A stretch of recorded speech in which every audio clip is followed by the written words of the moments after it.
अरबाज बिहार के एक छोटे से गांव से दार्जिलिंग आया था।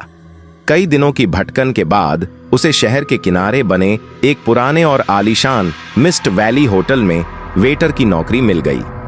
होटल के ठीक पीछे एक पुरानी जर्जर इमारत थी जो कभी शहर का सबसे बड़ा सरकारी अस्पताल हुआ करती थी, लेकिन अब वहां सिर्फ सन्नाटा और झाड़ियां थीं।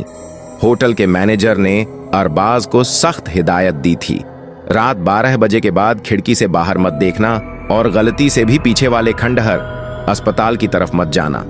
अरबाज ने इसे पहाड़ी अंधविश्वास समझा।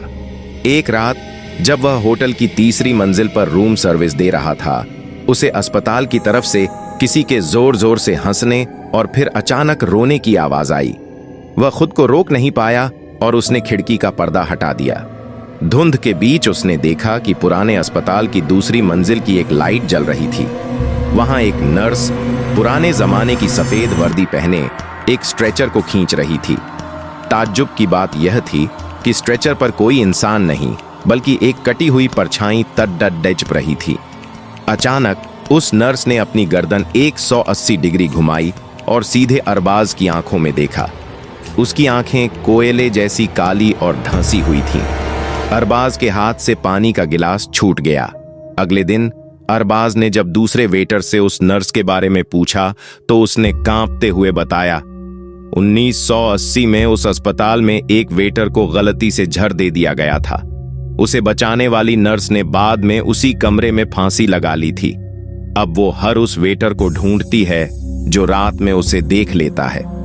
उस रात अरबाज को तेज बुखार हो गया। नींद में उसे महसूस हुआ कि कोई उसके पैर दबा रहा है। उसने आंखें खोलीं तो देखा कि वह अपने होटल के कमरे में नहीं बल्कि उसी खंडहर अस्पताल के ऑपरेशन थिएटर में लेटा हुआ है। वही सफेद वर्दी वाली नर्स हाथ में एक जंग लगा हुआ इंजेक्शन लिए खड्डी ढी थी। उसने अरबाज के कान में फुसफुसाते हुए कहा, वेटर जी, आपकी ड्यूटी अब यहां शुरू होती है, हमेशा के लिए। अगली सुबह होटल के मैनेजर को अरबाज कहीं नहीं मिला। बस अस्पताल के पुराने रजिस्टर में एक नया नाम जुड़ गया था, अरबाज, वेटर, वार्ड नंबर 13।